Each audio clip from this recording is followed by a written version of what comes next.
Picture this. A woman in an emerald gown walks into Manhattan's most exclusive gala. Every conversation stops. Every camera turns. Her billionaire date kisses her in front of 500 witnesses while her ex-husband watches in horror. But 18 months earlier, this same woman was sobbing in a bathroom stall, holding divorce papers that would strip away everything she thought she owned. Her husband had chosen his 26-year-old mistress over 8 years of marriage. The settlement left her with almost nothing. Worse, he was systematically destroying her career, ensuring she could never rebuild. Then her mother was diagnosed with terminal cancer, $200,000 in treatment costs. Her ex-husband's response when she begged for help? Not my problem anymore. That's when Madison Sterling made a choice. She wouldn't just survive his betrayal. She would turn it into his complete destruction. Tonight, you're going to hear how a broken woman became the most dangerous player in Manhattan's power game, how she infiltrated her ex-husband's biggest business deal, how she gathered evidence of embezzlement, sexual harassment, and corporate fraud, and how one night at a company gala, she didn't just get revenge, she got justice. This is the story of Madison Sterling, and it's about to begin. They say revenge is a dish best served cold.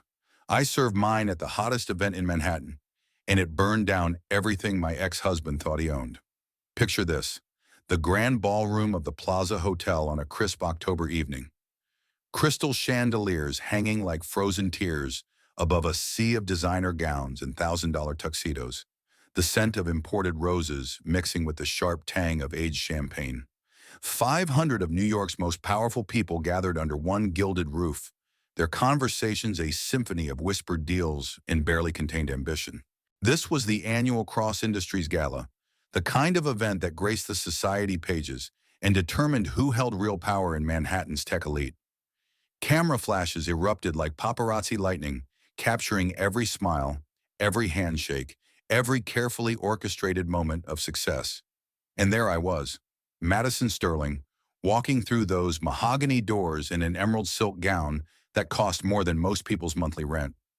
The fabric clung to my curves like liquid confidence, the color chosen specifically because it made my auburn hair look like fire in the chandelier light. Diamond earrings caught the glow from above, sending tiny rainbows across my décolletage. My makeup was flawless, my posture perfect, my smile serene as a Madonna. But 18 months earlier, I had been sobbing in a bathroom stall at Peterson, Blake and Associates, mascara streaming down my cheeks like black tears, clutching divorce papers that would strip away everything I thought I knew about my life. I had been Madison Cross then, corporate wife and trophy accessory, a woman so thoroughly diminished that I barely cast a shadow. The transformation was complete. Tonight, every head turned as I entered. Conversations stopped mid-sentence.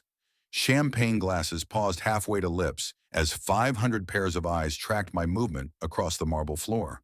The whispers started immediately, rippling through the crowd like wind through wheat. Is that Madison Cross? I thought she disappeared after the divorce. Who is that man with her? The man on my arm was James Blackwood, 41 years old and worth approximately $3.7 billion. Venture capitalist, real estate mogul, and my ex-husband's most feared competitor. His tuxedo was perfectly tailored, his silver-touched temples giving him an air of distinguished authority. When he smiled, which was rarely, it was the kind of smile that made grown CEOs reconsider their life choices. But tonight, he was smiling at me. Across the ballroom, frozen like a deer in headlights, stood Ethan Cross, my ex-husband, the man who had once told me I was nothing without him. CEO of Cross Industries, the company that bore his name and fed his massive ego. He was 42 now, still handsome in that polished Wall Street way, his dark hair perfectly styled, his smile practiced for cameras and investors alike. Clinging to his arm like a life preserver was Bree Collins, 26 years old with platinum blonde hair and the kind of hungry ambition that glowed brighter than her sequined red dress. She was the reason our marriage had imploded, the mistress he had chosen over 8 years of partnership. Tonight, she looked like she wanted to disappear into the floor. Ethan's face had gone completely pale, his champagne glass trembling in his grip. For 5 seconds, maybe 10, we stared at each other across the crowded ballroom. In that moment, I saw everything he was thinking. Shock, fear, calculation. And underneath it all, the dawning realization that tonight was not going to go according to his carefully laid plans. But let me back up, because this story isn't just about revenge. It's about resurrection. It's about what happens when you discover that the person you trusted most in the world has been systematically destroying you, piece by piece, smile by smile, lie by lie.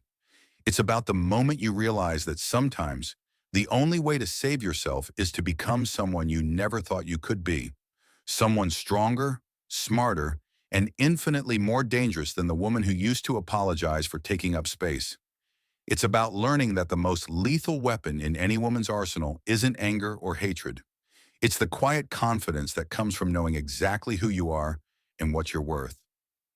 My name is Madison Sterling, and this is the story of how I went from broken wife to boardroom queen, how I discovered that my greatest weakness became my greatest strength, how I learned to play chess while my opponents were still playing checkers, and how one night at a company gala, I didn't just get my life back, I got my power back. The night was young, the champagne was flowing, and Ethan Cross was about to learn that divorcing me was the biggest mistake of his considerably charmed life. 5 years and 3 months earlier, I thought I had cracked the code of American success. Madison Cross, Esquire. The name looked perfect on business cards, sounded authoritative in conference rooms, and opened doors throughout Manhattan's legal elite. I was 32 years old with a corner office on the 42nd floor of Peterson, Blake and Associates, one of the city's most prestigious corporate law firms. My six-figure salary was supplemented by bonuses that could buy luxury cars, and my success rate in merger negotiations was legendary among my peers. I lived in a 3,000 square foot penthouse on the Upper East Side, the kind of apartment featured in Architectural Digest, with floor-to-ceiling windows overlooking Central Park. The kitchen had marble countertops imported from Italy. The bathroom featured a soaking tub carved from a single piece of Carrara marble, and the living room could comfortably seat 20 people for the dinner parties that had become my specialty.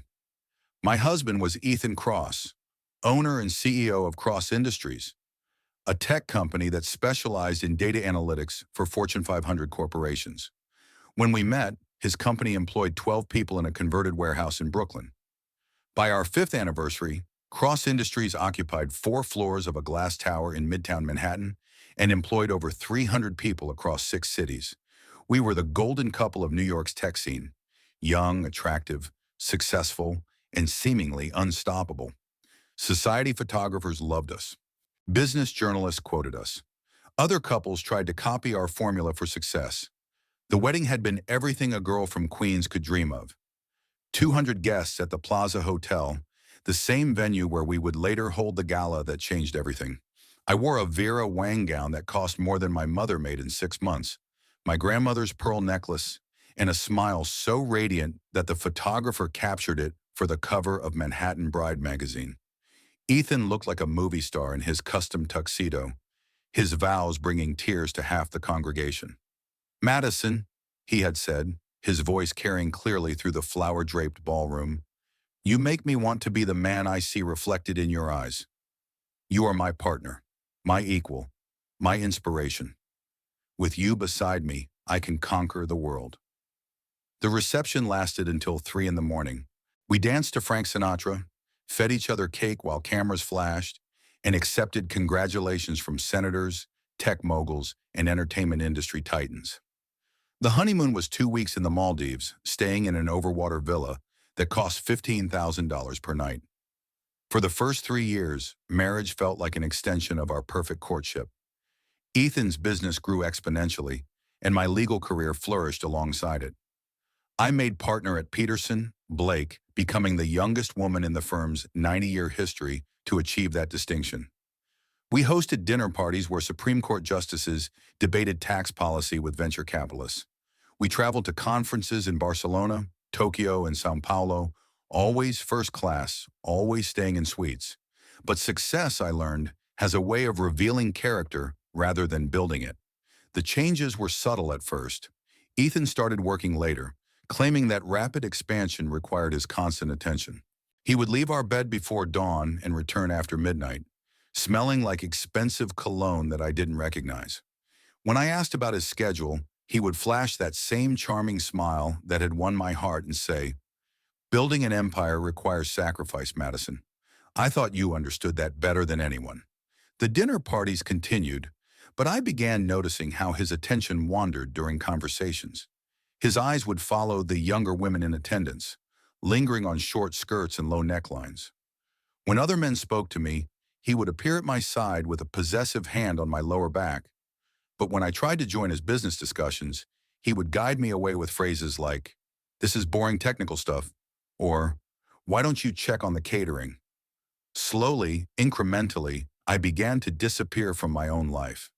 "You wouldn't understand the complexities of what I'm dealing with," became his standard response to my questions about work. "The tech industry moves too fast for traditional legal thinking. This is really more of a man's conversation. Maybe you should focus on what you do best." The confident attorney who had once negotiated $100 million mergers started doubting herself in grocery store checkout lines. I found myself apologizing for things that weren't my fault, staying quiet during conversations where I once would have dominated, second-guessing decisions I had been making successfully for years.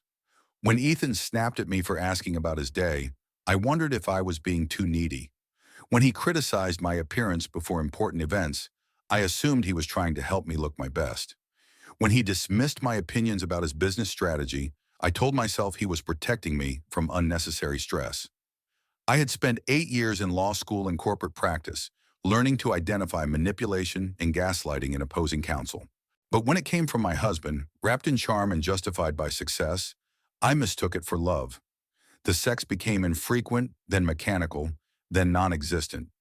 When I tried to initiate intimacy, Ethan would claim exhaustion from work stress. When I suggested counseling, he laughed and said our marriage was fine. I was just being insecure. When I pointed out that we hadn't made love in 3 months, he accused me of keeping score like an accountant. "Madison," he said one evening, as I sat across from him at our 12-person dining table, "successful marriages require understanding. I'm building something bigger than both of us. I need a wife who supports that vision, not one who undermines it with constant complaints." I believed him. I told myself this was normal, the price of being married to an ambitious man. I threw myself into being the perfect corporate wife, hosting flawless dinner parties, accompanying him to industry events, smiling for cameras while slowly erasing myself from the picture. But erasure, I would learn, was only the beginning.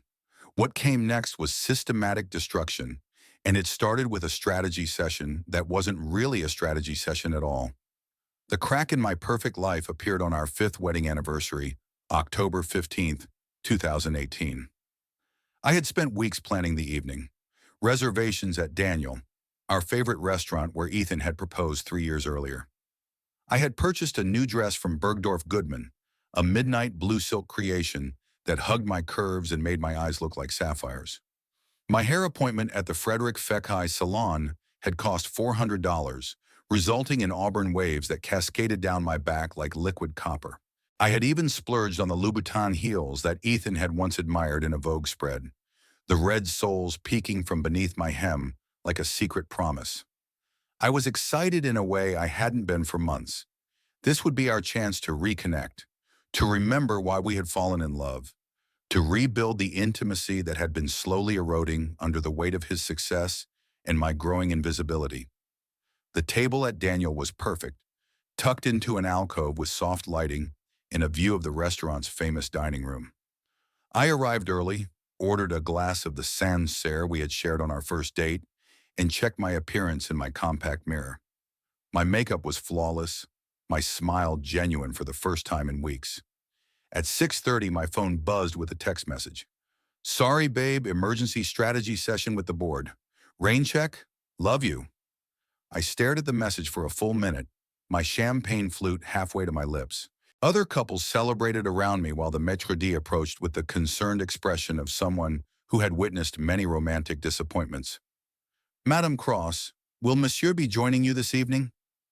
"He's been delayed," I heard myself say. Perhaps I could wait at the bar. I spent 2 hours at that bar, nursing glasses of wine and making increasingly elaborate excuses to the staff. business emergency, important client, the demands of running a growing company. I had become expert at explaining away Ethan's absences, at making his neglect sound like noble sacrifice. Other couples celebrated anniversaries around me. I watched a man present his wife with a small velvet box, saw her face light up with genuine surprise and joy. I watched another couple hold hands across their table, lost in conversation that required no interruption from phones or business concerns. At 8:45, I finally admitted defeat and called an Uber home. But as I sat in the back seat, something nagged at me. Emergency strategy session with the board. On our anniversary, at 7 in the evening on a Friday night. Then I remembered something that should have occurred to me immediately. Ethan and I shared a digital calendar for social events and important dates. The app synced our schedules automatically, ensuring we never double-booked dinners or missed each other's important meetings. I pulled out my phone and opened the calendar application, my finger trembling slightly as I navigated to today's date. There it was, scheduled from 7 to 10 p.m. Strategy session with BC Bree Collins, the bubbly blonde marketing coordinator who had joined Cross Industries 6 months earlier, fresh out of Wharton's MBA program, with legs that seemed to go on forever, and a laugh that made every man in the room forget they were married. She was 26 years old, ambitious in the way that only comes from never having been told you can't have everything you want, and blessed with the kind of natural beauty that required very little maintenance. I had met her at several company events, always hanging on Ethan's words during presentations, always the first to laugh at his jokes, always positioning herself in his line of sight during meetings.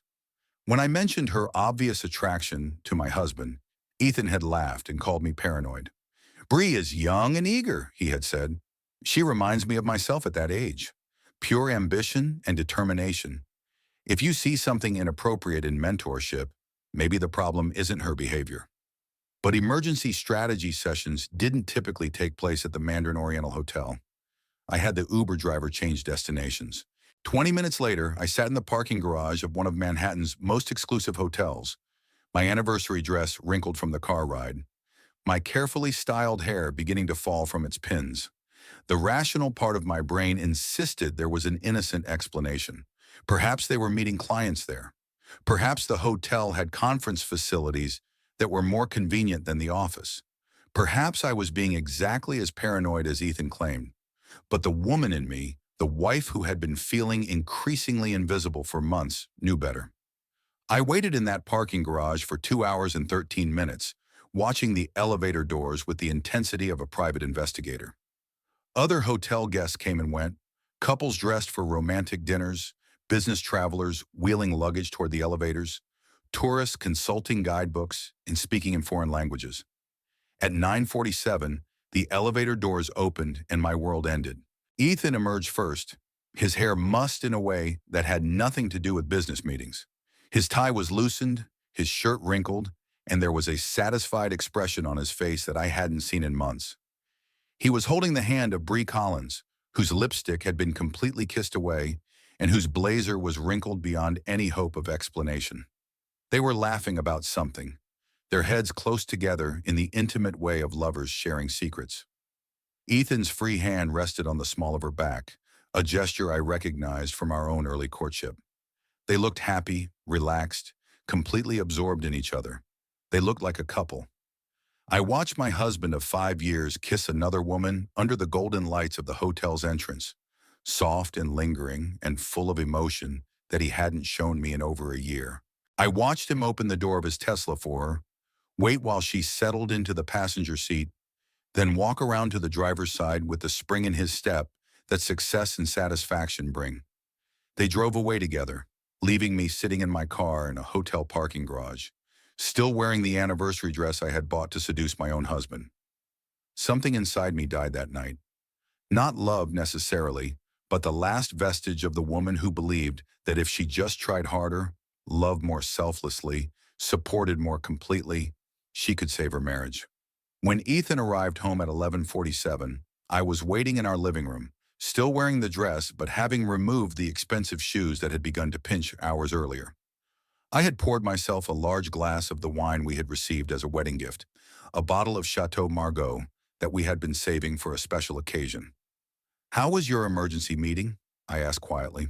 He didn't even have the grace to look guilty, just annoyed like I was interrupting important thoughts with trivial questions. Fine. Complex negotiations with a potential client. Very technical stuff. You wouldn't understand the details. At the Mandarin Oriental? The question hung in the air between us like smoke. I watched his face carefully, looking for tells the way I had been trained to read opposing counsel during negotiations. The slight tightening around his eyes. The almost imperceptible pause before answering. The way his hand moved unconsciously to straighten a tie that was already perfectly aligned. The client preferred a neutral venue. Some executives are superstitious about making deals in our offices. It was a good lie, delivered with the kind of confidence that had made him successful in business. But I was a lawyer, and I knew when someone was perjuring themselves. Ethan, I said, setting down my wine glass with deliberate care, I need to ask you a direct question, and I need you to give me an honest answer. Are you having an affair with Bree Collins? The silence that followed was answer enough. It stretched between us like a chasm, filled with everything we weren't saying. Finally, Ethan sighed and ran his hands through his hair, a gesture I had once found endearing, but now recognized as a tell when he was calculating his next move. Madison, you're being paranoid again. Bree is a talented employee with excellent instincts for marketing strategy. We work well together professionally. If you can't handle that I have female colleagues, maybe the problem isn't my behavior. It was masterful, really, the way he turned my legitimate concern into evidence of my personal failings. He made me the problem for asking questions about behavior that would have been suspicious to anyone with functioning eyes. But I wasn't going to be gaslighted again. Not tonight. I saw you, I said simply, at the Mandarin Oriental. I saw you kiss her. For the first time in our conversation, Ethan looked genuinely surprised. Not guilty, not ashamed, but surprised that he had been caught. So you followed me, he said finally. You hired someone to spy on me. I didn't hire anyone. I went to the hotel myself. Even worse, my own wife stalking me like some kind of obsessed ex-girlfriend. Again, he was making me the villain in this story. I was the one behaving inappropriately by discovering his affair. Ethan, I said, standing up from the couch with as much dignity as I could muster, I'm going to ask you one more time. Are you having an affair with Bree Collins? He looked at me for a long moment, his expression unreadable. Then something shifted in his face, and I saw a coldness there that I had never seen before. Yes, he said simply. I am. Non-rational. The confession should have hurt more than it did. Instead, I felt a strange sense of relief, like finally putting down a heavy suitcase I had been carrying for months. How long? I asked. Ethan poured himself 3 fingers of scotch from the crystal decanter on our bar cart, taking his time with the ritual. When he finally looked at me, his expression was calm, almost clinical. 4 months, since the tech conference in San Francisco. 4 months. While I had been planning surprise dinners and buying lingerie and trying to understand why my husband seemed increasingly distant, he had been building a relationship with another woman. Do you love her? The question surprised both of us. It wasn't what a wronged wife was supposed to ask. I should have been screaming, throwing things, demanding explanations. Instead, I found myself genuinely curious about the logistics of his betrayal. Ethan took a long sip of scotch before answering. Yes, I do. The admission hung between us like a blade. Not just sex, not just an affair, but love. Real emotion invested in someone who wasn't me. And us? I asked. Do you love me? This pause was longer, more telling. Madison, we've grown apart. You have to see that. We want different things now. What do I want that's so different from what you want? You want the old Ethan? The man who needed you to build his confidence, who relied on your advice for business decisions, who made you feel essential to his success? His voice was getting stronger, more confident, as if he had been rehearsing this speech. But I'm not that man anymore. I've outgrown needing someone to validate my decisions or boost my ego. The words were like physical blows. So I'm obsolete. You're stuck in the past. Bree sees me as I am now, not as who I used to be. She believes in my vision for the future instead of trying to anchor me to old patterns. I stared at this man I had loved for 8 years, married for 5, and realized I was looking at a stranger. The Ethan I had fallen in love with was ambitious but kind, driven but considerate. This version was cold, calculating, utterly self-centered. "What happens now?" I asked. "I want a divorce." The words were delivered without emotion, like a business transaction. "I've already consulted with lawyers. My team thinks we can have this finalized within 6 months if you're reasonable about the settlement." Your team. He had been planning this for months while I was buying anniversary dresses. Reasonable how? The prenup is clear about assets acquired before our marriage. Cross Industries was established before we met, so the company remains entirely mine. The apartment was purchased with my earnings, so that stays with me as well. You'll receive alimony for 2 years, enough to establish yourself independently. I had helped build Cross Industries. I had accompanied him to client dinners, hosted networking events in our home, provided legal advice during the early expansion. My connections at Peterson, Blake had opened doors that accelerated his company's growth. But according to his lawyers, none of that mattered. What about the apartment? We had lived there for 3 years, had renovated it together, had hosted dozens of events that built his professional network. "You'll have 30 days to find alternative housing. I'll cover reasonable moving expenses." Reasonable. The word hung in the air like an insult. "And if I contest the divorce terms?" Ethan's smile was sharp, predatory. "Madison, you're a smart woman. You understand how litigation works. I can afford to drag this out for years while you burn through your savings on legal fees. Or you can accept a generous settlement and move on with your life." Generous. 2 years of minimal alimony and 30 days to find a new place to live after 5 years of marriage. "You've thought of everything," I said. "I've been planning this for a while. Bree helped me understand that staying in an unhappy marriage wasn't fair to either of us." Bree helped him plan my disposal. The girlfriend was participating in the dismantling of the wife. "I'll need time to think about this." "Of course. But Madison, I hope you'll consider that fighting this will only make things uglier for both of us. I'd prefer to handle this with dignity." Dignity. The man who had been lying to me for 4 months while planning to divorce me wanted to handle things with dignity. I walked upstairs to our bedroom, to the bed we had shared for 5 years, and sat on the edge while my mind processed everything that had just happened. My marriage was over. My husband loved someone else. I was about to lose my home, my lifestyle, and most of my financial security. But more than that, I was about to lose my identity. For 5 years, I had been Madison Cross, half of a power couple, wife to a successful CEO. Tomorrow, I would be Madison Sterling again, a single woman in her 30s, starting over from scratch. I called in sick to work the next morning and spent the day walking through Central Park, trying to understand how my life had imploded so completely. Other couples jogged past me, holding hands and planning their futures together. Dog owners chatted while their pets played, creating the kind of casual intimacy that I had thought I shared with Ethan. But I had been living in an illusion. While I was planning our future, he was planning my exit. That evening, I did something I had never imagined I would do.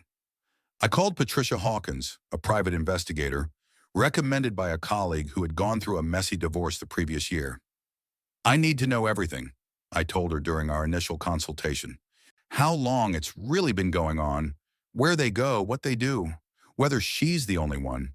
I need to understand exactly who I married." Patricia was a former FBI agent with silver hair and the kind of steady presence that made confessing feel safe. "Mrs. Cross, are you prepared for what you might find? Sometimes the truth is worse than the suspicion.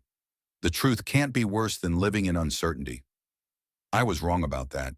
The truth was much, much worse. The divorce papers arrived at my office on a Tuesday morning in November, delivered by a courier who waited while my assistant signed for them with the kind of professional curiosity that comes from working at a law firm.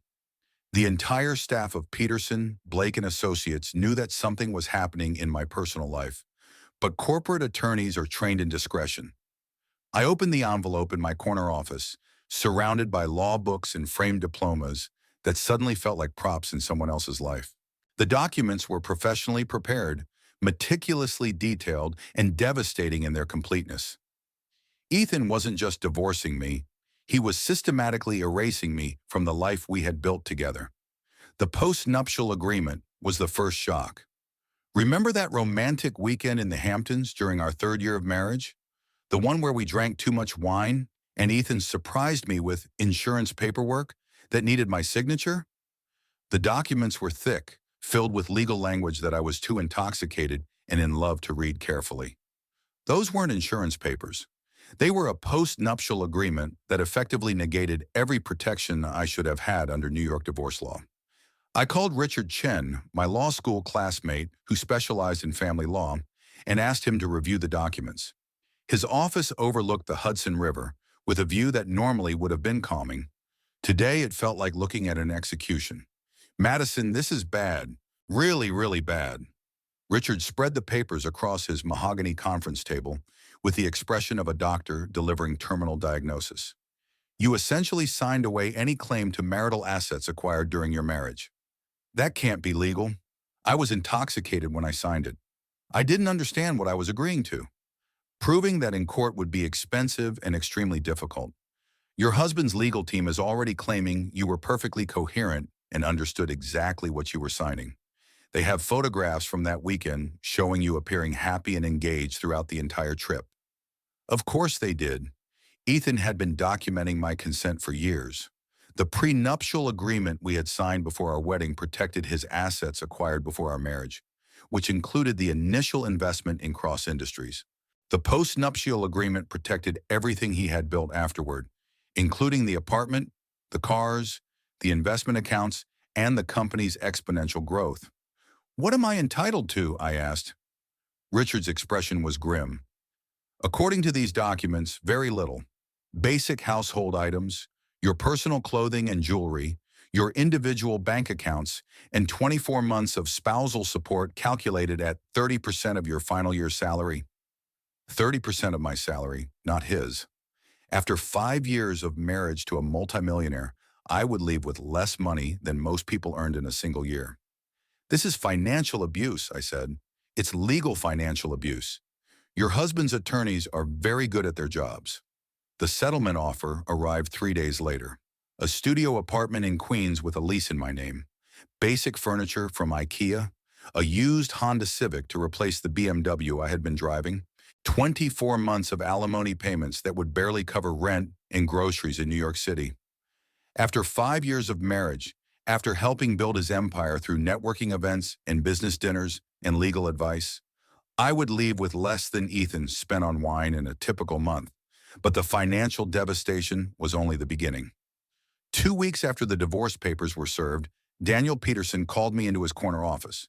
The managing partner who had mentored me for 7 years, who had celebrated my partnership with champagne and promises of a brilliant future, couldn't meet my eyes.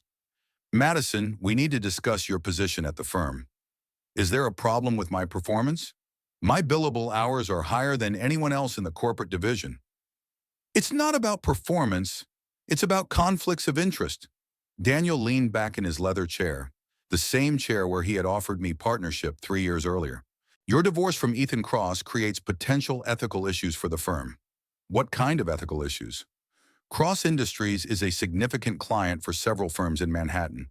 Their legal work alone generates millions in annual revenue. Some of our existing clients have expressed concerns about confidentiality and potential conflicts if we continue employing you." Translation: Ethan's company was more valuable than my career. "You're firing me because I'm getting divorced?" "We're restructuring the corporate division. Your position is being eliminated as part of broader cost-cutting measures." It was corporate speak for, "Your ex-husband has more influence than you do, and we can't afford to lose his business over your hurt feelings." The severance package was minimal. 2 months' salary and basic health insurance coverage through the end of the year. After 7 years of building my reputation at one of Manhattan's most prestigious firms, I was being discarded like a liability. Within 6 weeks of Ethan serving divorce papers, I had lost my husband, my home, my job, and most of my social circle. The friends we had cultivated together chose sides with the inevitability of middle school politics, and they chose the successful CEO over the bitter ex-wife. I moved into a studio apartment in Astoria with a view of a brick wall and kitchen appliances that hadn't been updated since the 1990s. The rent was $800 more per month than my alimony payments. My savings account, once healthy enough to fund European vacations, was drained within 3 months. The job search was humiliating. No major corporate firm would touch me, and smaller practices couldn't afford to pay a salary that would cover my New York City living expenses. I interviewed for positions that paid half my previous income and was told I was overqualified, which seemed to be code for too expensive and too likely to leave for something better. After 4 months of unemployment, I finally found work at Sterling Martinez Associates, a boutique consulting firm in Brooklyn that specialized in helping small businesses navigate corporate legal issues. The commute was 2 hours each way on the subway, but the salary was enough to keep me housed and fed.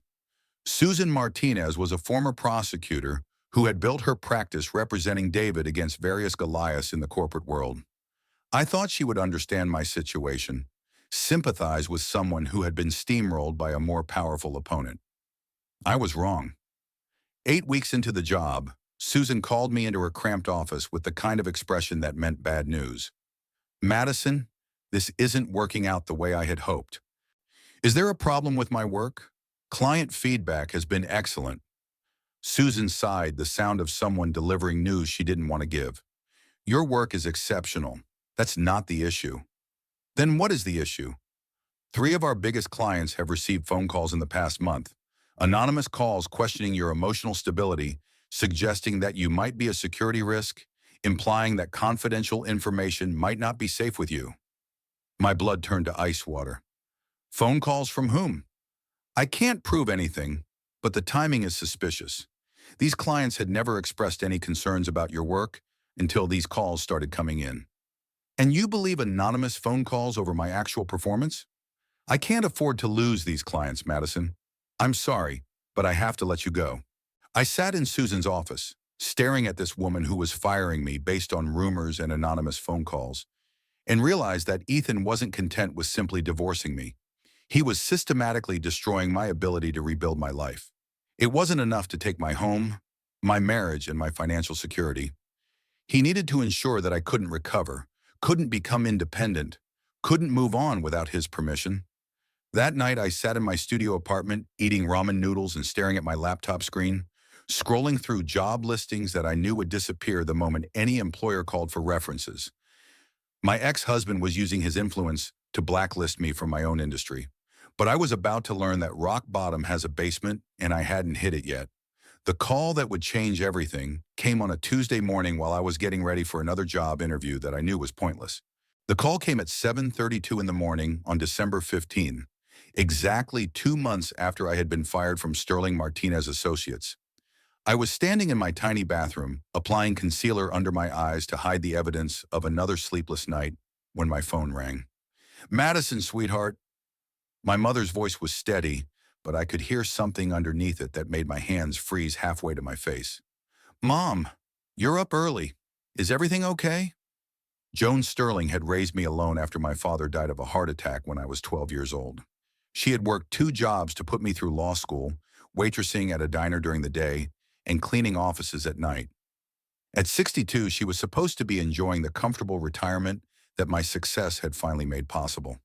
"I need to tell you something, and I don't want you to panic." Those words have never preceded good news in the history of human communication. "I've been having some headaches lately, terrible ones that wouldn't go away no matter what I took for them. Yesterday, I finally went to see Dr. Rodriguez, and he sent me for an MRI. My reflection stared back at me from the bathroom mirror, concealer half applied, eyes wide with growing dread. "They found something, sweetheart. A tumor. In my brain." The phone slipped from my hand, clattering onto the tile floor of my bathroom. I could hear my mother's voice, tiny and distant, calling my name while I stood frozen in shock. "Brain tumor." The words echoed in my head like a death sentence. I picked up the phone with trembling hands. "Mom, I'm here. I'm sorry, I dropped the phone. What did the doctor say?" "It's early stage, which is good news. Dr. Rodriguez thinks it's been growing slowly for months, maybe even a year. That's why the headaches kept getting worse." "What kind of treatment do you need?" "Surgery first, as soon as possible. Then radiation therapy and chemotherapy to make sure they got everything. The prognosis is good if we catch it early, which we have. I sank onto the edge of my bathtub, relief and terror warring in my chest. That's good, Mom. That's really good. When do you start treatment? Next week. But Madison, there's something else we need to discuss. The pause that followed lasted exactly long enough for me to understand that the nightmare was just beginning. The insurance will cover most of the treatment, but not all of it. The surgery alone is going to cost about $75,000 out of pocket. The radiation and chemotherapy will be another $125,000. $200,000. I closed my eyes and tried to do math that I knew wouldn't work. My checking account had $843. My savings account was empty. My credit cards were maxed out from months of unemployment. The oncologist says I can't wait for insurance approvals or payment plans. We need to start treatment immediately. $200,000 to save my mother's life, and I had less than $1,000 to my name. Mom, don't worry about the money. I'll figure it out. It was a lie, and we both knew it. But it was the lie a daughter tells her dying mother. The lie that says everything will be okay, even when the world is ending. After we hung up, I sat on my bathroom floor and cried until I thought I might dehydrate. My mother, the strongest woman I had ever known, was facing the fight of her life while I couldn't even afford groceries. That afternoon, I did something I had sworn I would never do. I called Ethan. He answered on the fourth ring, sounding distracted and slightly annoyed. Madison, what do you want? I thought we agreed to handle all communication through our lawyers. My mother has cancer. Adieu. The words came out in a rush, tumbling over each other in my desperation to make him understand the urgency. She needs surgery and treatment, and I can't afford it. I know we're divorced. I know things ended badly between us. But you know my mother. She always liked you. She always treated you like family. The silence on the other end of the phone stretched long enough for me to hear traffic in the background, the sounds of a busy life continuing while mine fell apart. I'm sorry to hear that, Madison, but it's not my responsibility anymore. The words were delivered without emotion, like he was declining a dinner invitation. Ethan, please, I'm not asking for charity. I'll sign a promissory note, pay you back with interest. I just need a loan to cover her treatment. His laugh was sharp, cruel. Pay me back with what money? You can't even hold down a job. You're the reason I can't hold down a job. Suck it in. The words exploded out of me, months of frustration and desperation boiling over. You've been sabotaging every opportunity I get, calling my potential employers, poisoning them against me before I even have a chance. That's a very serious accusation, Madison. Do you have any proof of these supposed phone calls? Of course I didn't. He was too smart to leave evidence, too careful to create a paper trail that could be traced back to him. Look, Ethan said, and his voice softened slightly, which somehow made what came next even worse. I genuinely am sorry about your mother's diagnosis. Cancer is terrible, and I hope she recovers completely. But you made your choice when you hired that private investigator and tried to humiliate me during our divorce proceedings. Actions have consequences. He hung up. I sat in my car outside the coffee shop where I had been planning to prepare for another pointless job interview, staring at my phone and trying to process what had just happened. My ex-husband, the man who had once promised to love me in sickness and in health, had just told me that my dying mother wasn't his problem. More than that, he had made it clear that my current situation was punishment for daring to investigate his affair, for refusing to disappear quietly when he decided to upgrade wives. That's when something inside me shifted. The grief and self-pity that had been consuming me for months crystallized into something harder, sharper, infinitely more dangerous. I thought about the woman I used to be before I met Ethan Cross, the attorney who had never lost a case in 7 years of practice, the negotiator who could talk Fortune 500 CEOs into settlements they had sworn they would never accept, the woman who had fought her way from a working-class neighborhood in Queens to a corner office in Manhattan through sheer determination and refusal to accept defeat. That woman wouldn't sit in a parking lot crying about her problems.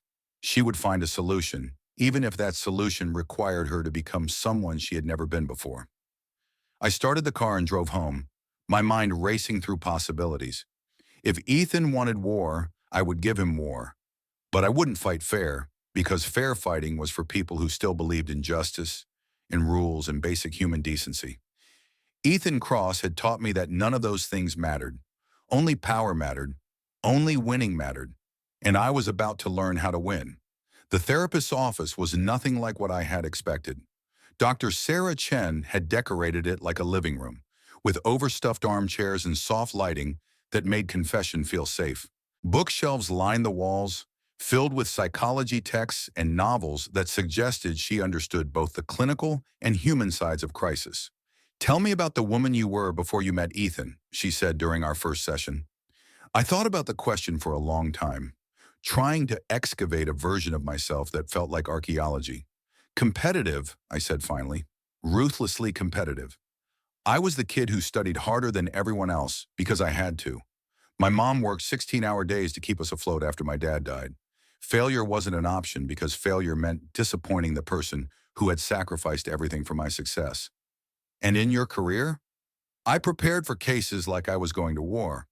I researched opposing counsel until I knew their weaknesses better than they did.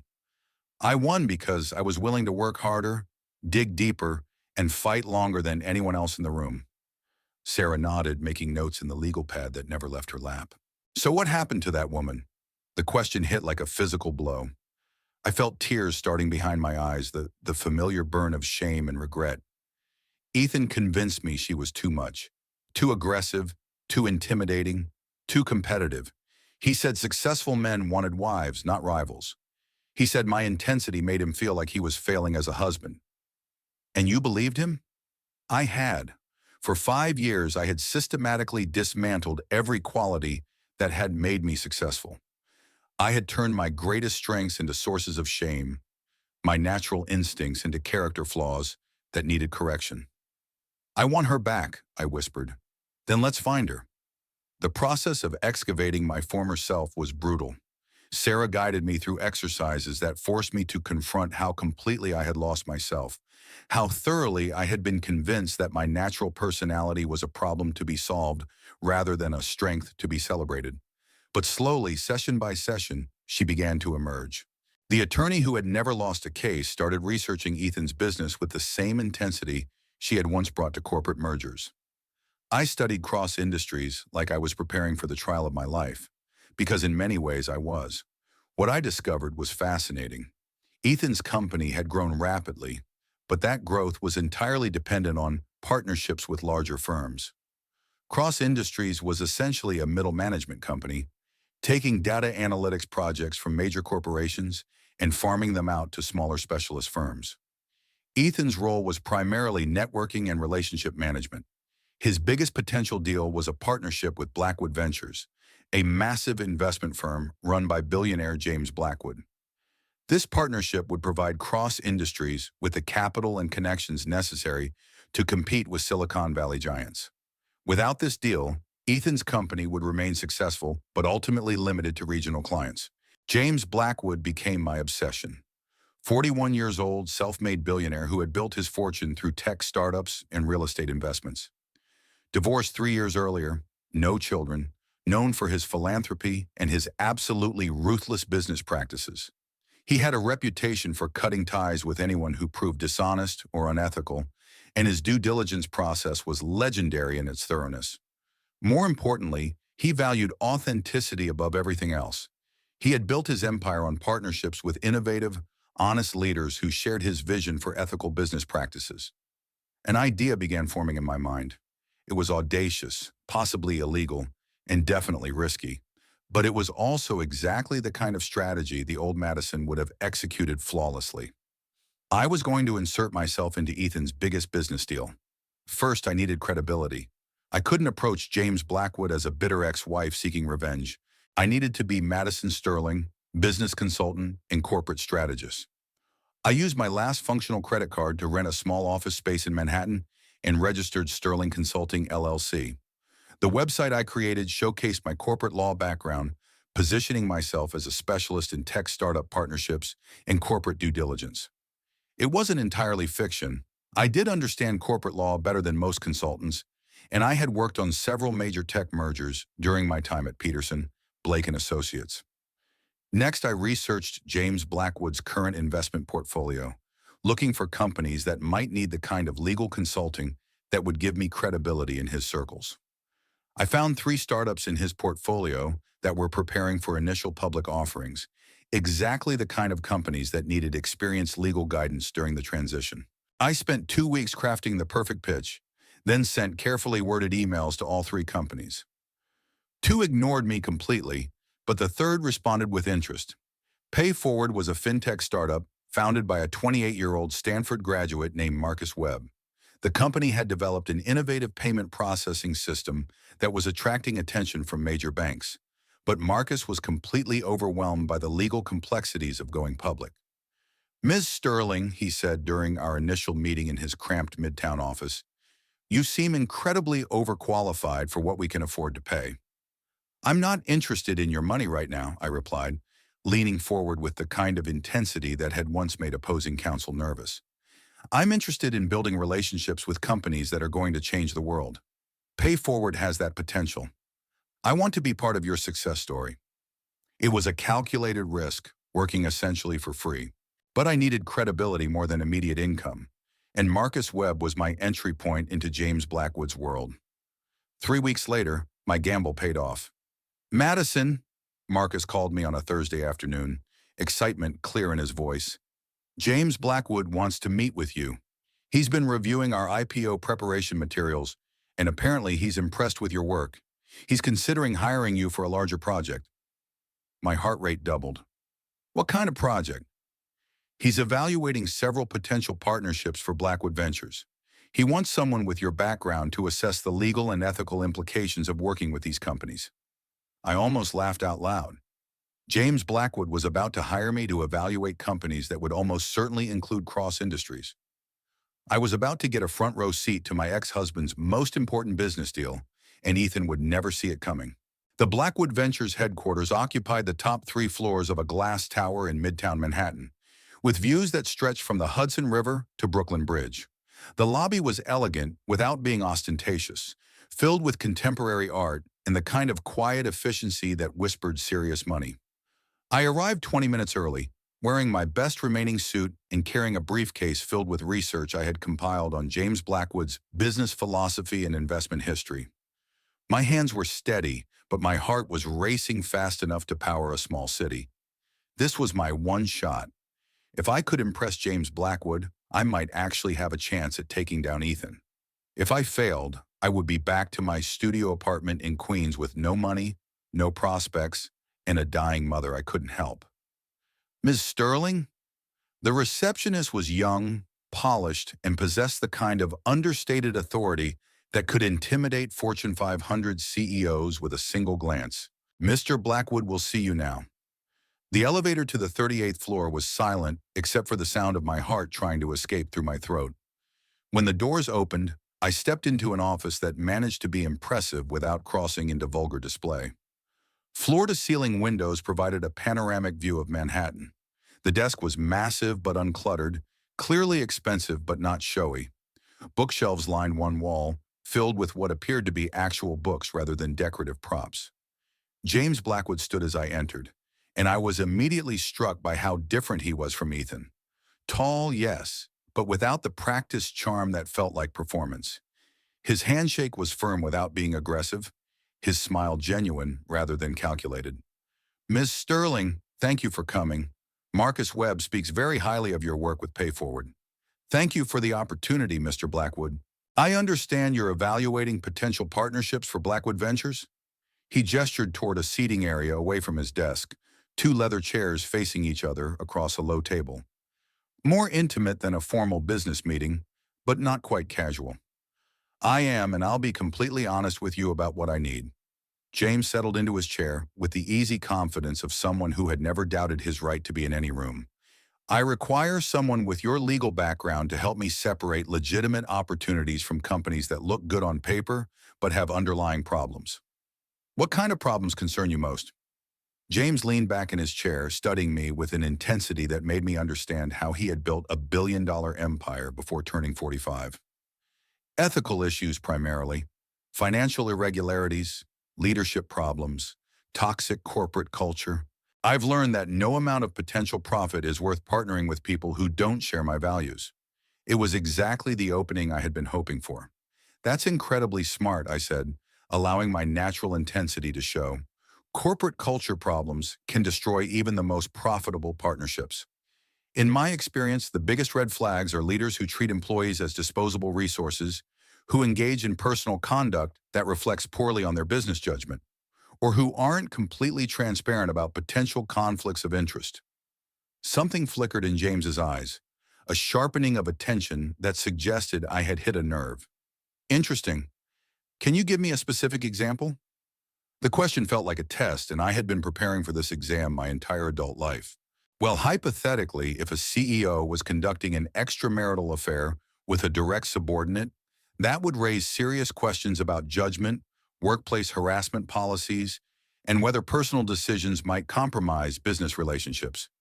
James nodded slowly, his expression giving nothing away. And if that CEO was using company resources to fund the affair? My pulse quickened. We were dancing around something specific now, and I sensed he was testing my ability to recognize exactly the kind of ethical problems he was concerned about. That would constitute embezzlement, regardless of the amounts involved. Even small misappropriations demonstrate a pattern of using corporate assets for personal gain. Investors should be extremely concerned about what other boundaries might be crossed. And if that same CEO was using his business influence to damage a former partner's career out of personal spite? Now I was certain we weren't speaking hypothetically. James Blackwood knew something about Ethan Cross, and he was evaluating whether I was smart enough to recognize the same red flags.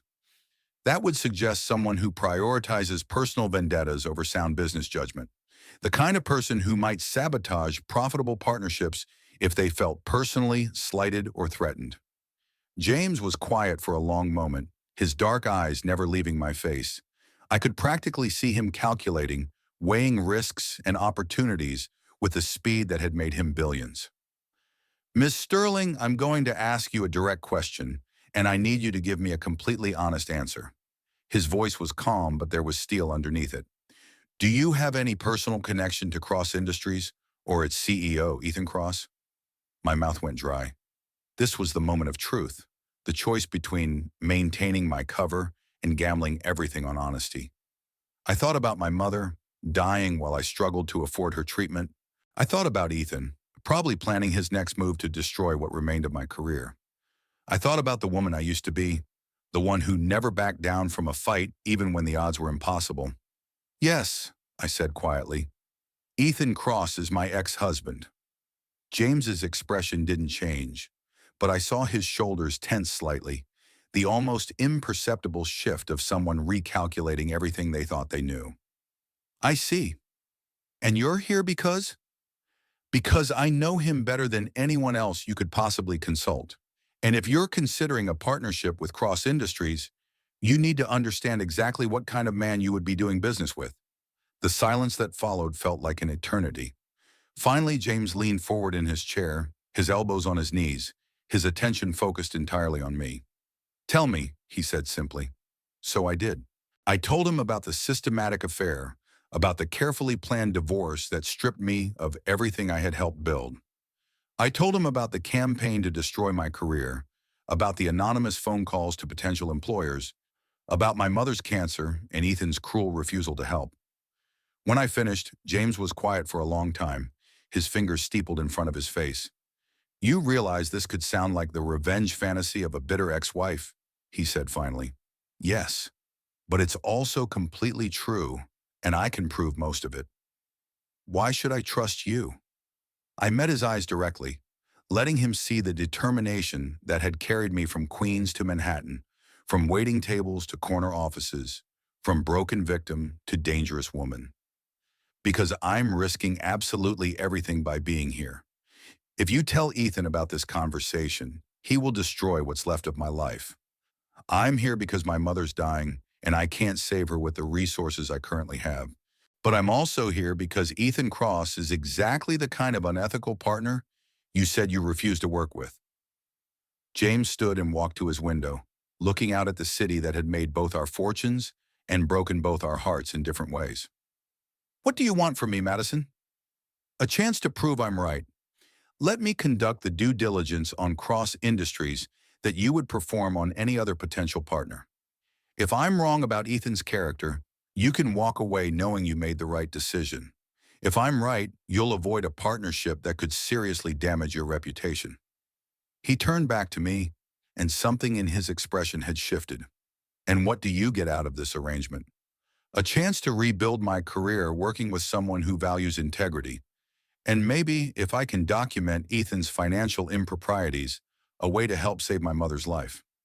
James studied me for what felt like hours, but was probably only seconds. "All right, Madison Sterling, you have 2 weeks to prove your case. But I warn you, if you're lying to me, if this is some elaborate scheme for personal revenge, I will ensure you never work in this industry again." I stood and extended my hand across the space between us. "Deal." As we shook hands, I felt something I hadn't experienced in months. Hope. Real, genuine hope that I might actually be able to save my mother and reclaim my life. But I also felt something else. Something more dangerous. James Blackwood was attractive in a way that had nothing to do with his money and everything to do with his integrity. He was the kind of man who could make me forget why I was here, what I was fighting for. I couldn't afford that kind of distraction, not when I was finally close to getting my life back. 2 weeks became a month as I dove deeper into cross industries than I had ever explored during my marriage. What I discovered was worse than I had imagined, and I had imagined some pretty terrible things. Ethan hadn't just been careless with company funds. He had been systematically embezzling money for over 3 years, funding his lifestyle and his affair with corporate resources while his investors and employees remained ignorant of the theft. The amounts weren't large enough to trigger automatic audits, but the pattern was undeniable. Hotel suites charged to the corporate card for romantic weekends with Bree. Designer jewelry purchased through the company accounts as gifts for his mistress. A BMW lease paid for with Cross Industries money but registered in Bree's name. Even more damaging was the spa weekend in the Hamptons that was supposedly a corporate retreat for senior staff. According to the expense reports, 12 executives attended this strategic planning session. According to the hotel records I managed to obtain, only 2 people stayed in the presidential suite that weekend: Ethan Cross and Bree Collins. The paper trail was extensive once you knew where to look. Credit card statements, travel receipts, expense reports that didn't match actual business activities. Ethan had been treating Cross Industries like his personal bank account, confident that his charm and success would prevent anyone from questioning his expenditures. But the financial improprieties were only part of the story. I found evidence of the systematic campaign to destroy my career, email communications between Ethan and several law firms that were careful never to explicitly state that I shouldn't be hired, but managed to plant enough doubt to ensure that doors remained closed. "I'm concerned about Madison's emotional stability following our divorce," read one email to a managing partner at a firm where I had interviewed. "She's been making some fairly serious accusations about my business practices. I worry that her judgment might be compromised by personal animosity." Another email, sent to a boutique consulting firm. "Madison is brilliant, but she can be intense. Some clients might find her approach too aggressive. I'd hate to see her damage relationships that took years to build." He never directly told anyone not to hire me. He was too smart for that. Instead, he planted seeds of doubt, subtle suggestions that I might be unstable, unreliable, or professionally dangerous. The accusations were vague enough to be legally defensible, but specific enough to make hiring managers nervous. The final piece of evidence came from Patricia Hawkins, the private investigator I had hired during the divorce. She called me on a Tuesday evening while I was compiling my research in James's conference room. "Madison, I kept investigating after your divorce was finalized. Call it professional curiosity, but I found something that changes everything." We met the next morning at a coffee shop near my apartment. Patricia spread several photographs across our small table, her expression grimmer than I had ever seen it. "They've been trying to have a baby," she said without preamble. The photographs showed Ethan and Bree entering and leaving a fertility clinic in Manhattan's Upper East Side. The timestamps indicated they had been patients there for nearly 8 months. "Bree has been undergoing in vitro fertilization treatments," Patricia continued. "Hormone injections, egg retrieval procedures, embryo transfers. the whole process. My stomach clenched, not from jealousy but from understanding the legal implications. Patricia, please tell me you have documentation of how these treatments are being paid for. Her smile was sharp as a blade. Every single appointment, every medication, every procedure, all paid for with Cross Industries corporate credit cards. I sat back in my chair, my mind racing through the ramifications. If Bree gets pregnant while she's his subordinate employee, and if he's been using company money to pay for fertility treatments, it's a sexual harassment lawsuit waiting to happen, Patricia finished. Any competent attorney could argue that her career advancement was directly tied to her sexual relationship with the CEO. The company's insurance won't cover that kind of liability because it results from illegal conduct. It was the smoking gun I needed. Clear evidence of financial impropriety, abuse of power, and a potential legal catastrophe that could destroy Cross Industries' reputation and eliminate any possibility of partnership with Blackwood Ventures. That evening, I sat in James's office as he reviewed the evidence I had compiled over the past month. The Manhattan skyline glittered outside his windows while he read through financial records, email communications, and private investigator reports with the methodical attention of someone who had built an empire by never missing important details. "This is comprehensive," he said finally, setting down the last folder, "and absolutely damning. But Madison, some of this information was obtained through questionable means. The medical records, the private financial documents, the email communications. All of it was obtained legally," I replied. "Patricia has contacts throughout the city who provide information that's technically public record, but requires knowing where to look. The financial records came from sources who have legitimate access to Cross Industries accounts." James leaned back in his chair, studying me with an expression I couldn't quite read. Over the past month, our professional relationship had developed layers of complexity that neither of us had anticipated. Not romance exactly, but a mutual respect and attraction that felt increasingly difficult to ignore. "What do you want me to do with this information?" he asked. "What you would do with any potential business partner who posed this level of risk. Walk away from the deal completely." And then I took a deep breath, knowing that my next words would determine everything that happened afterward. "I want to expose him publicly, not out of spite or personal revenge, but because Cross Industries employees deserve to know what kind of man they're working for. Because investors deserve to understand where their money is actually going. Because other women deserve to know what happens when you cross someone with Ethan's level of power and vindictiveness." James stood and walked to his window, a gesture I had learned meant he was processing complex information and calculating multiple scenarios. "You realize this will destroy him completely," he said without turning around. "Yes, and it might destroy you as well. Going after a powerful man like this, even with substantial evidence, is extremely dangerous. He will fight back with every resource at his disposal. Let him fight.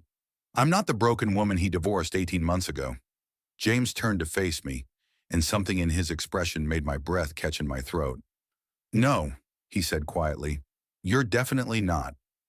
The moment stretched between us, charged with possibility and attraction that we had both been trying to ignore. Then James's phone buzzed with a text message, breaking the spell. "The Cross Industries annual gala is tomorrow night," he said, reading the message. "Ethan has been trying to get me to attend for months, supposedly to discuss our potential partnership. I think it's time I made an appearance." My heart started racing. "James, if you show up there, especially with a date, Ethan will know something is wrong. He'll be suspicious." A slow, dangerous smile spread across James's face. "I wasn't planning to go alone."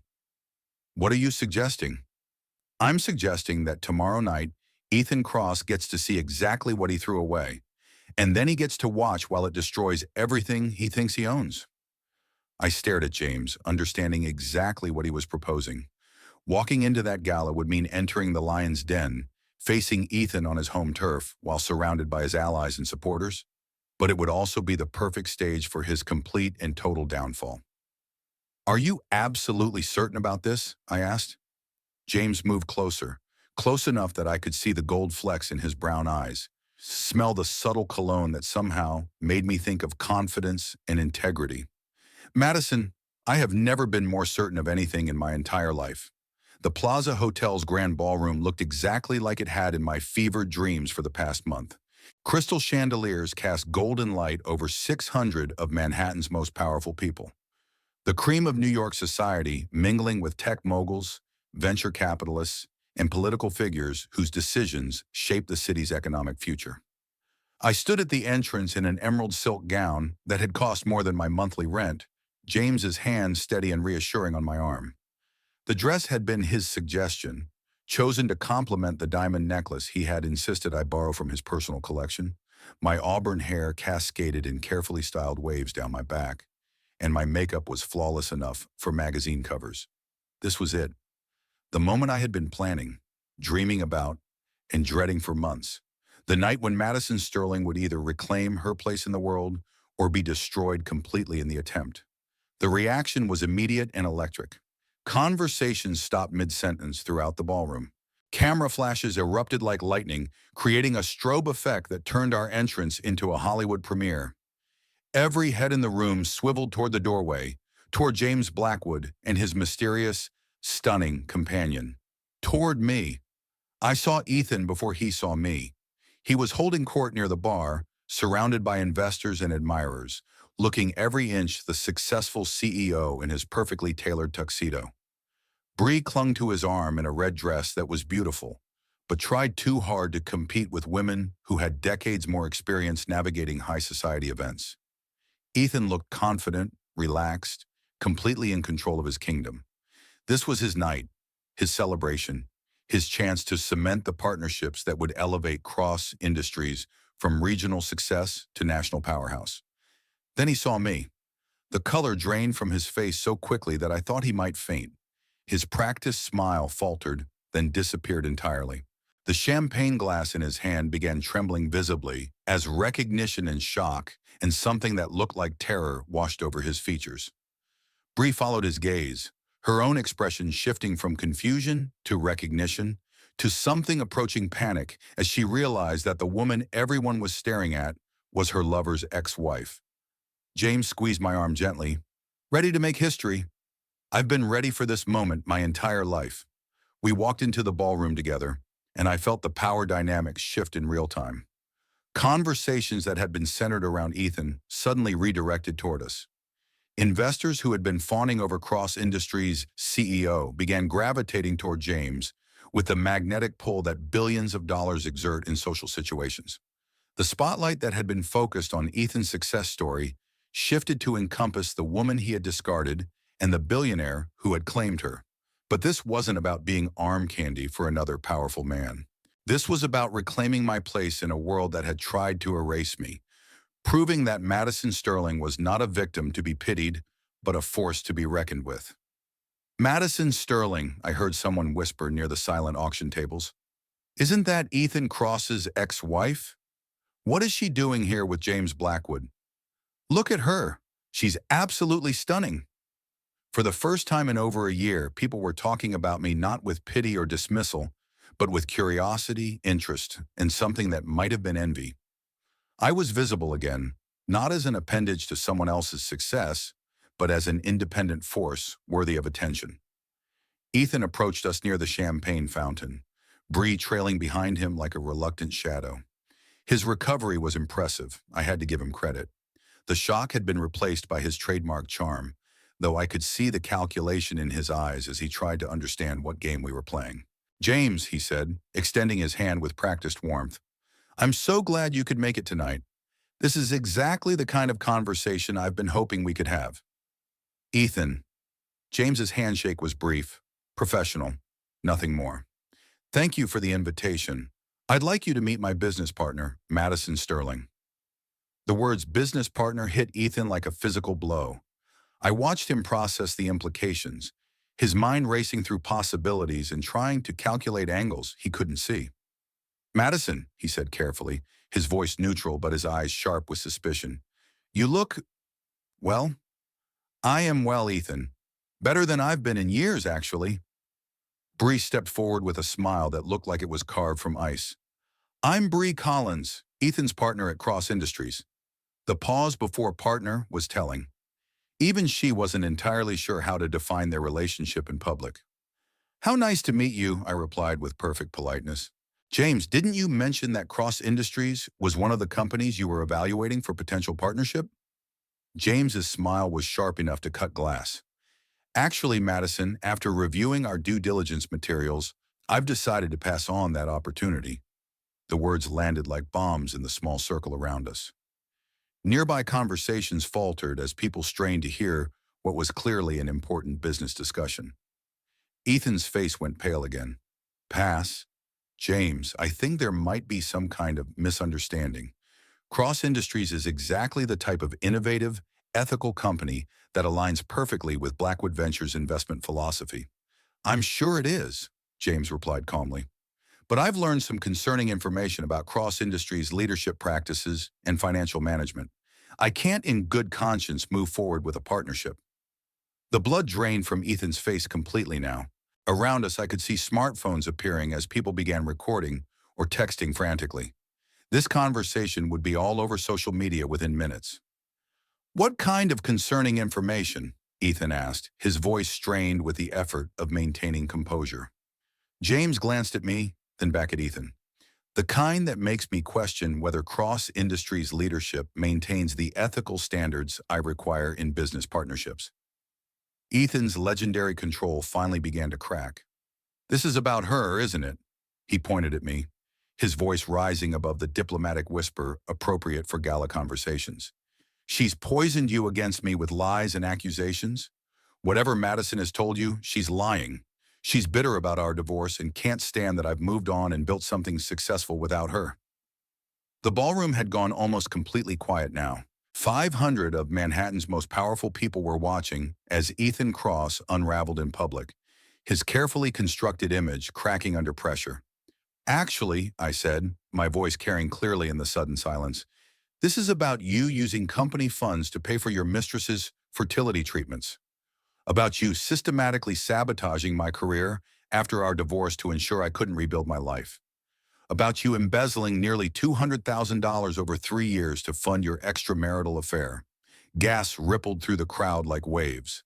Camera flashes erupted as journalists and socialites captured every moment of what was clearly going to be the scandal of the year. Reporters pushed closer, sensing blood in the water. Ethan opened his mouth to deny everything, but James smoothly withdrew a leather folder from inside his tuxedo jacket.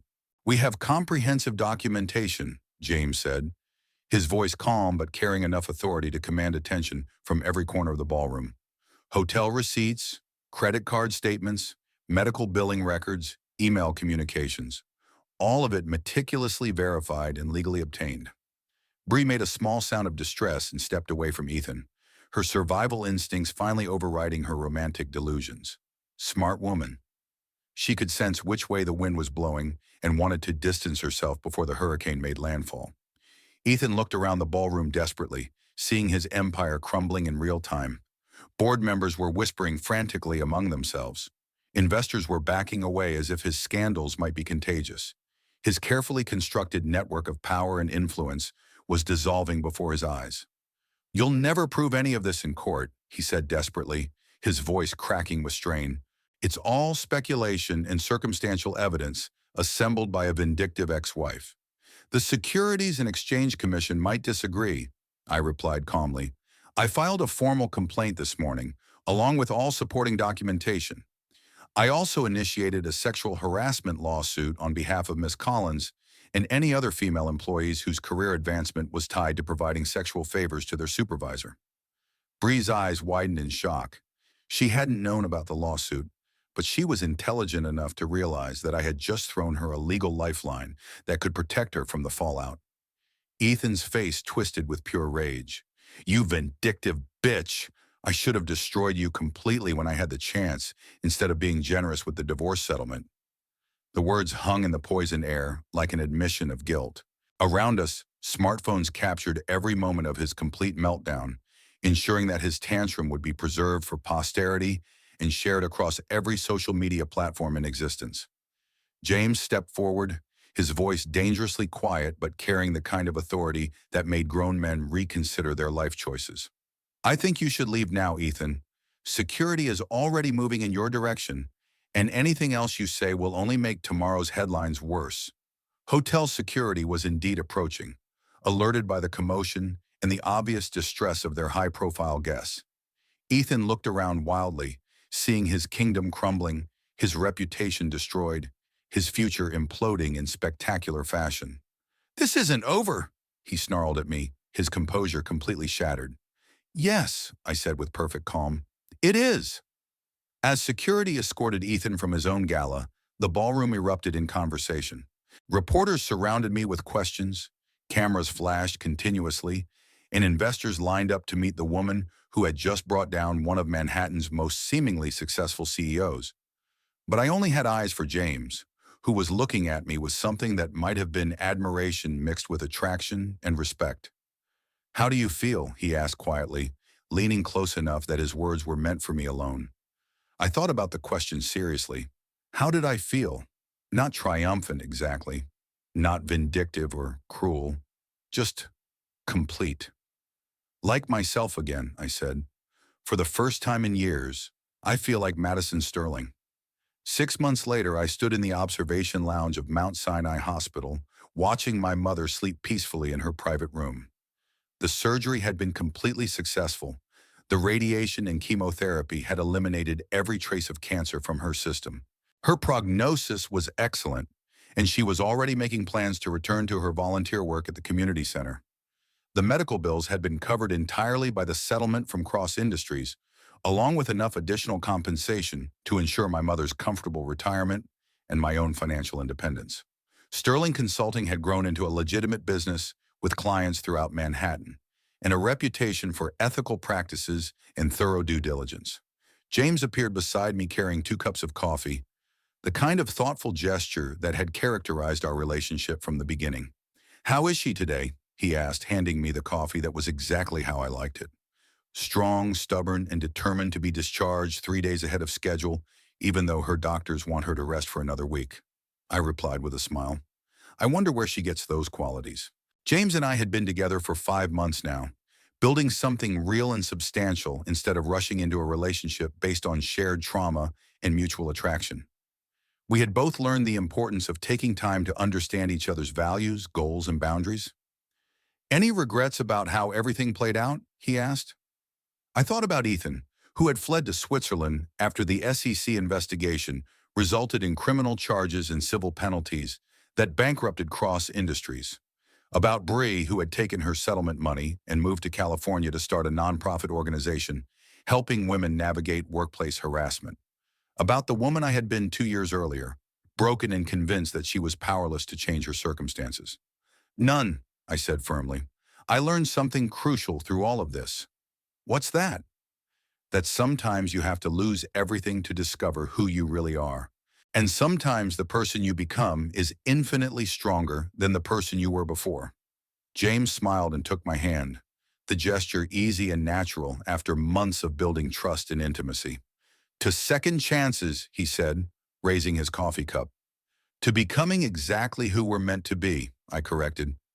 As we stood there watching my mother recover, watching the sun set over the city where I had lost everything and found myself again, I realized this wasn't really an ending at all. It was the beginning of Madison Sterling's real story. The one where she was the hero, not the victim.